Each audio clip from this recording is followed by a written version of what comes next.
He said that hard times create strong men. Strong men creates good times, and good times creates weak men. Weak men, at the end, will create hard times, and the cycle continues. They give them freedom. They want to be free. They want to live a free life. If it doesn't touch your conscience, bother me your conscience. I want to bury it inside here. Motivo Dicta a parler. Sankara a parler. Goïta est en train de parler. All the people that you see here are students. But the most important thing is that they don't know what to expect in the future. But the French kids who are going to school just like you, they know already when they finish the school, they have a job, they have a house, they have Abba! America! Abba! France! Abba! England! Abba! Arab! Abba! Everyone! Abba! Africa, we stand together!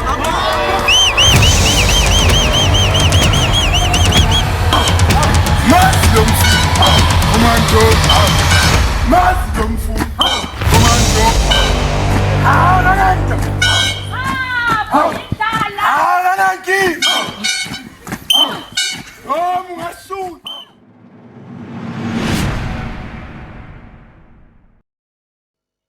Peace and love, freedom and decolonization to all African people, those at home, those abroad, and those in the future. If you have two shoes, please sell one and buy a sword. If you have two trousers, please sell one and buy a sword. Because now it is time for revolution. And this revolution is no longer on the streets. This revolution is not about burning cars. This revolution is about building our own cars to make money. Essentially, this revolution is in the mind. Because if we are not in charge of our mind, the one who controls our mind will be able to control our bodies and make us the tools of our own oppression.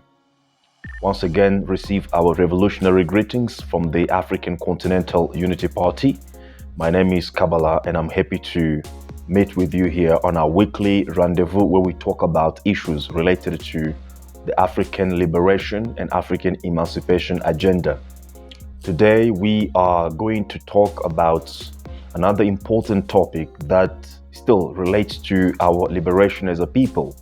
Everything that we discuss every week, every time when we have an opportunity on this platform, aim to actually create in us the desire to do something for the rebuilding of Africa.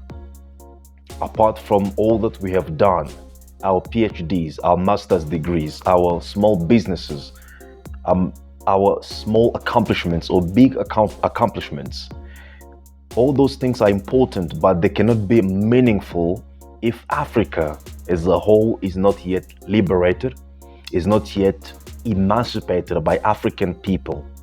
Therefore, we are here to conscientize, we are here to mobilize, we are here to organize, we are here to actually to try to trigger in our minds the need to come together and work for the rebuilding of Africa as a global power base. Now, that aside, today, the topic that I wish we can discuss, and I think is very important, is the topic related to the work that can liberate Africa. Now, there's a story that I want to tell that can help to introduce us to this concept of the work that is supposed to be done to liberate Africa. Now, the story is about one of the leaders of a successful Arabic countries who was asked about the future of his country. In his response, he stated that his ancestors were riding donkeys. He is today driving in Mercedes-Benz or expensive cars. And probably he thinks that his children, or 4 children, to be more precise, will have to ride on donkeys again. So what he was referring to was a statement made by an American author. I think his name is Michael Hupf. Michael Hupf, if I'm calling his name right. Now, what Michael Hupf wrote is fundamental to the understanding of how every human society functions. Now, let me quote him exactly what he wrote. He wrote that hard times create strong men, and strong men create good times. Good times create weak men, and weak men create hard times. So let me repeat this again. He said that hard times create strong men. Strong men create good times, and good times create weak men. Weak men at the end will create hard times, and the cycle continues.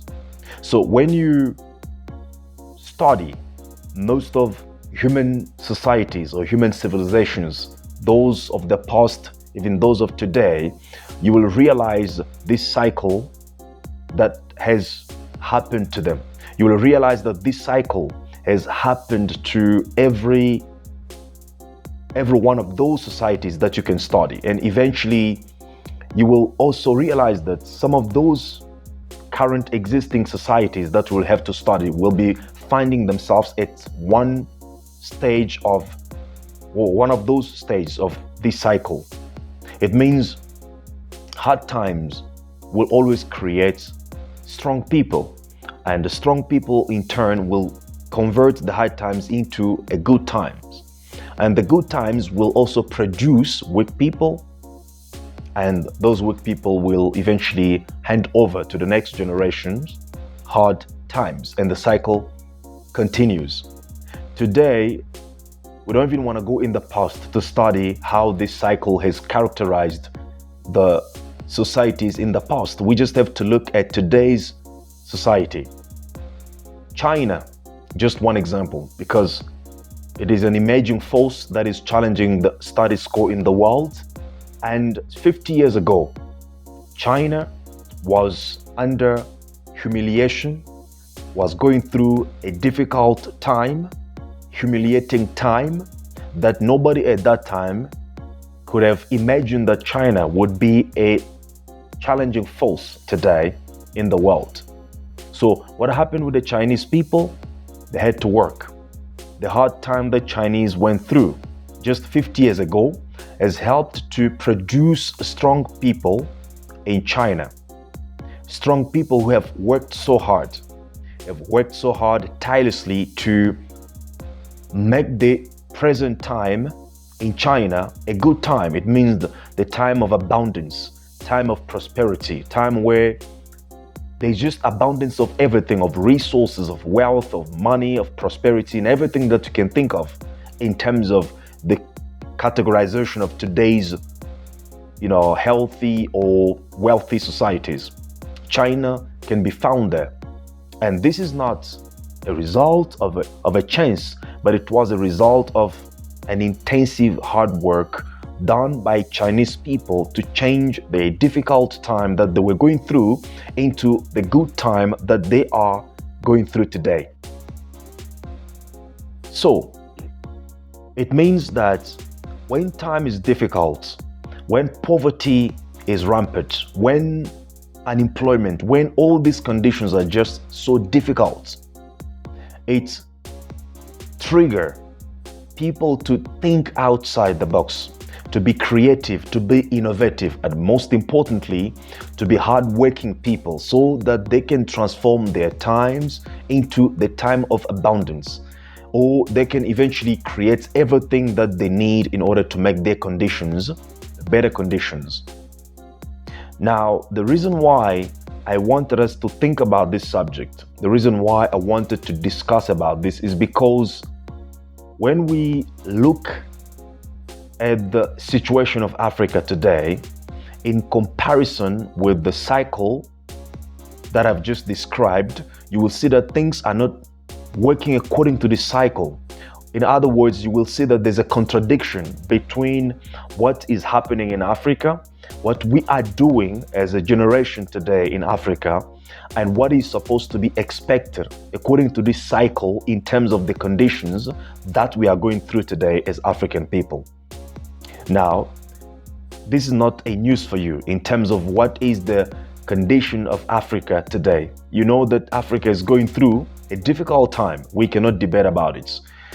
The youth unemployment is high in Africa today, even though Africa is the land of resources, land of wealth, mineral resources, and all those kind of things. But the youth in Africa is unemployed, does not have economic resources. The youth in Africa does not have a prospect for a better future. That's the reason why we are trying to run away from Africa to go in Europe.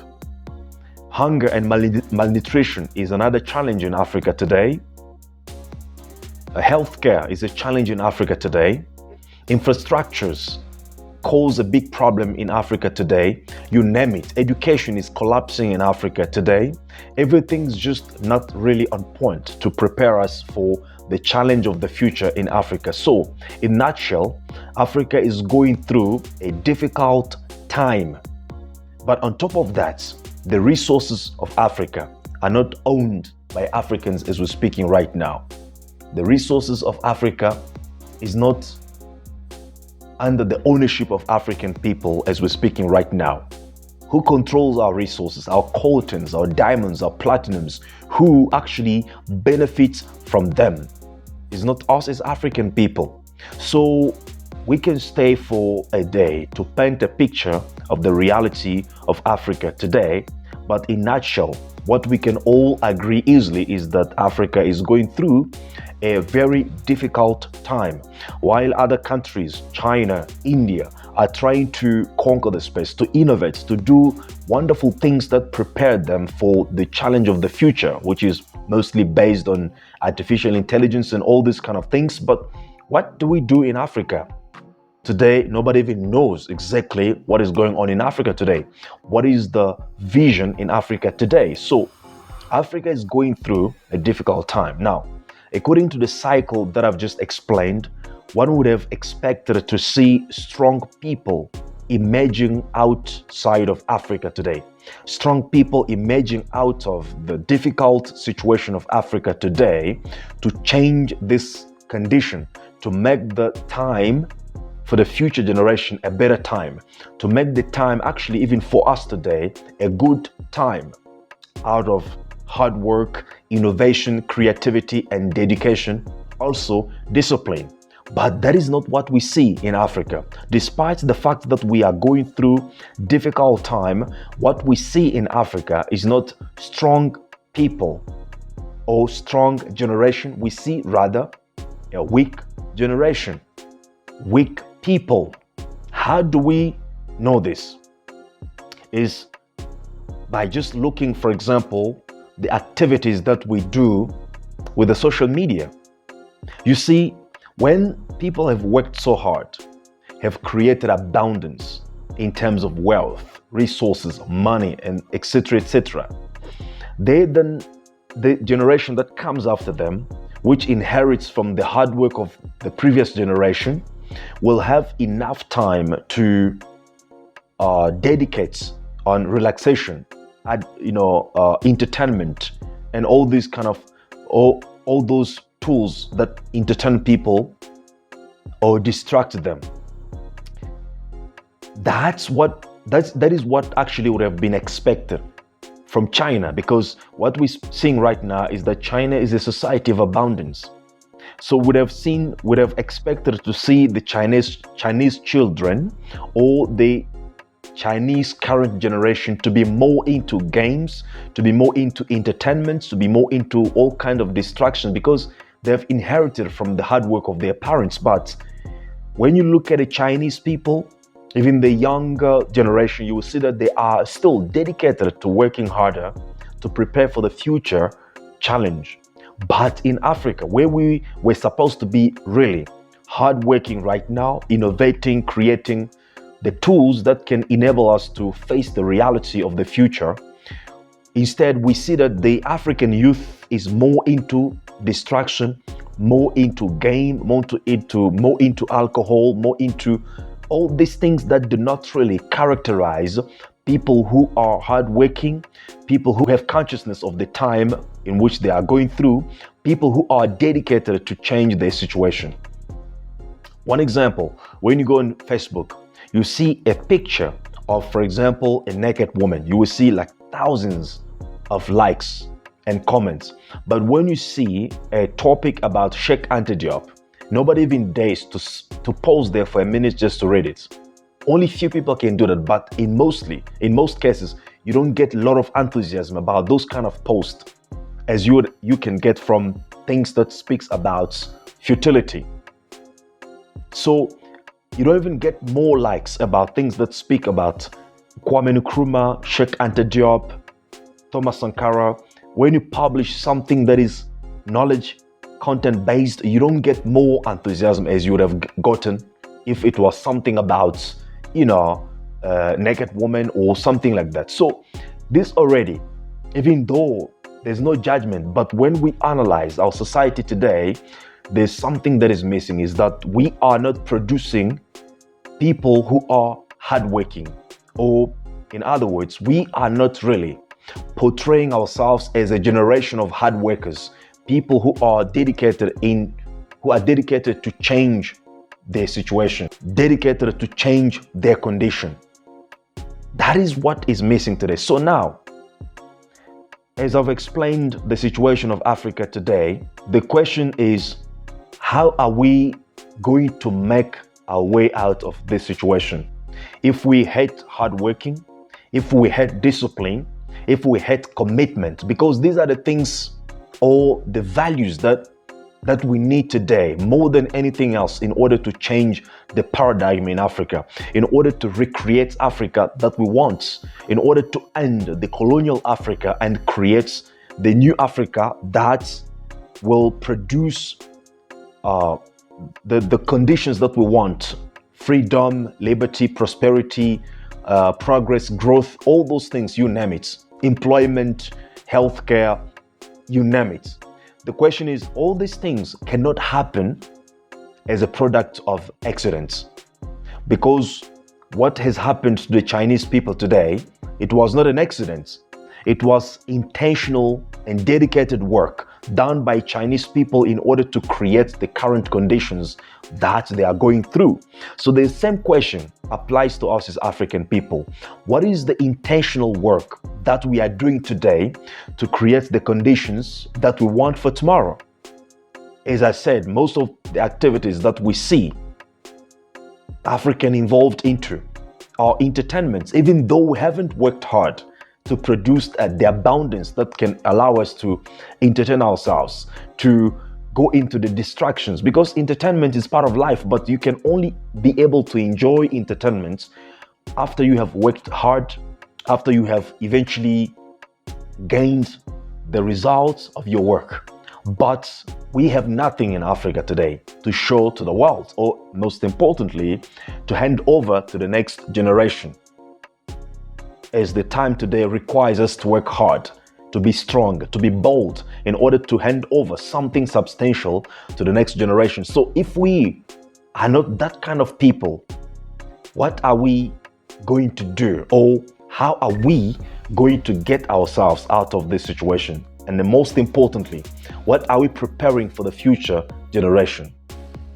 So I think this is the question that actually inspired me to talk about this topic, and to rethink, or to allow us to rethink about what we do on a daily basis. You see, when you look in the world today, you will see that almost every people have given themselves areas of specialization. Already China has given itself the area of specialization, which is manufacturing. There's a post that I saw on the internet of this person, evangelist, apparently going to a Chinese person and asking him, "Do you know Jesus?" And Chinese person was telling him that, "Just give me a sample, I will create you a new one." You see, these are the people who have decided that for the future decades, we are going to be the center of production, manufacturing in the world.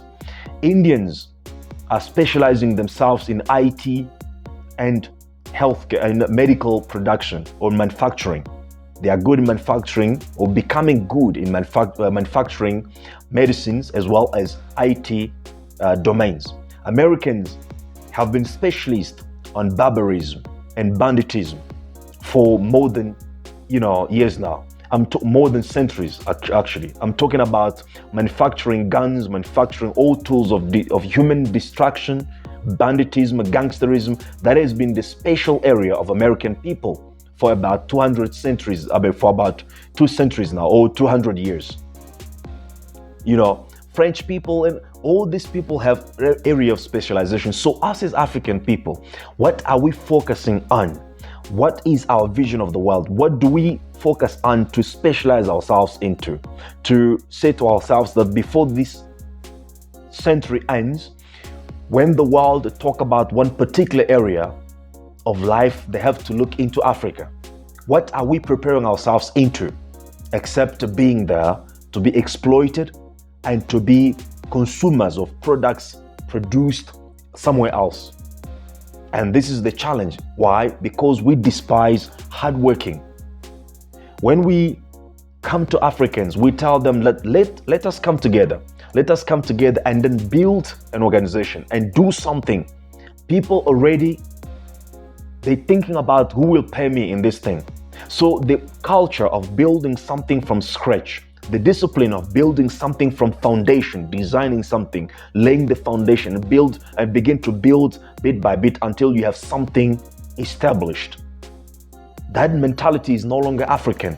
Even though we are the builders, we are the pyramid builders, we are the ones who built civilizations and gave the civilization to the other people in the world. Today, in our generation today, we are unable to really think in long-term perspective to build something from scratch. A lot of people who join this organization, ACUP, the first thing that they ask is that who will pay me? How can you find an organization that works on volunteer basis and wanting to be paid? Actually, how do you want to be paid for your own liberation? What mentality is that? It simply means it is a weak mentality of people who despise hard work, who like to be entertained, who like to be given instead of being in the center of their own paradigm. So still the question that I'm leaving us with is, what gonna get us out of this situation if we despise hard work? And my takeout of this discussion is that let us rethink about ourselves, because China was not delivered from the Opium War, from all the humiliation that China has gone through by God or by angels. It was intentional work of Chinese people which got them out of that situation, and today they are becoming the superpower of the world. Arabic countries, they found a way to properly utilize the oil and whatever resources they have to make themselves better today. All the countries that you can think of that are making, progress today in the world, you will see behind that progress, there's dedication, hard work, and discipline. So we need to understand that it suffices not to read books, it suffices not to talk about Pan-Africanism without hard work behind our intention of making Africa a better Africa that we want, a better Africa that we want for our children, most importantly.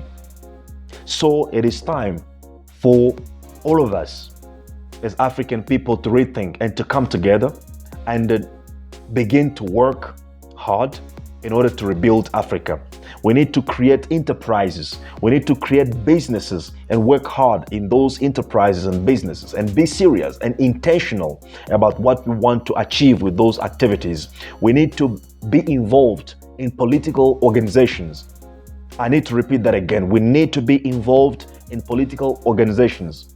The more we distance ourselves from political activities, the more we give power to certain peoples to control our lives and to dictate upon us what they want about our lives. And what they've wanted has never been for our interest, has never been, in our best interest, has always been to exploit us, to dominate us, and to demise our uplifting. So it is time that we as African young people should be really involved in the politics of our own liberation. It means we need to design our blueprint of liberation. We need to be involved actively, working for that liberation to become effective. Now, I will end this presentation with a quote from Frantz Fanon. If you don't know him, please check him out. Frantz Fanon said that every generation must discover its mission and fulfill it or betray it. Every generation, there's no exception.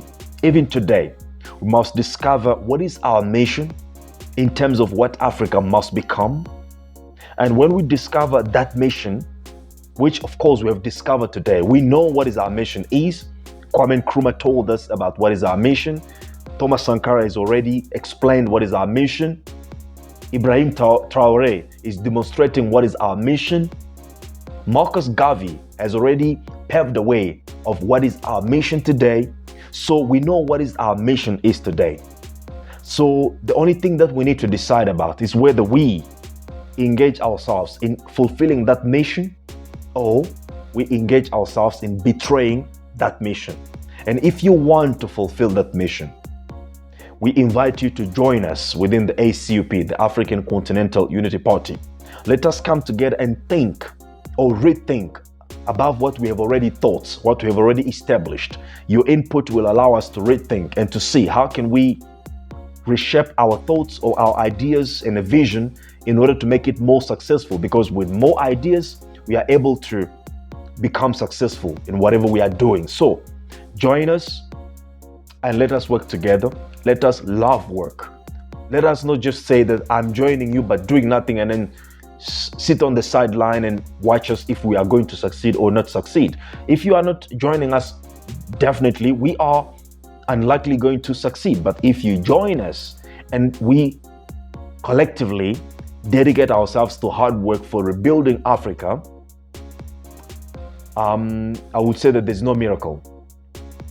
It's just a matter of time before we begin to see the wonderful results of what we'll be able to accomplish. So, if you have loved this conversation, please like the video, share the video, subscribe to our channel if you haven't. And we invite you to look in the description. There's a link to the new book that we have published, The Commerce of Trust. Very insightful and very powerful. If you have two shoes, please sell one and buy a sword. If you have two trousers, please sell one and buy a sword, because now it is time for revolution. And this revolution is no longer on the streets. This revolution is not about burning cars. This revolution is in the mind. It's about building cars and selling them to make our own money.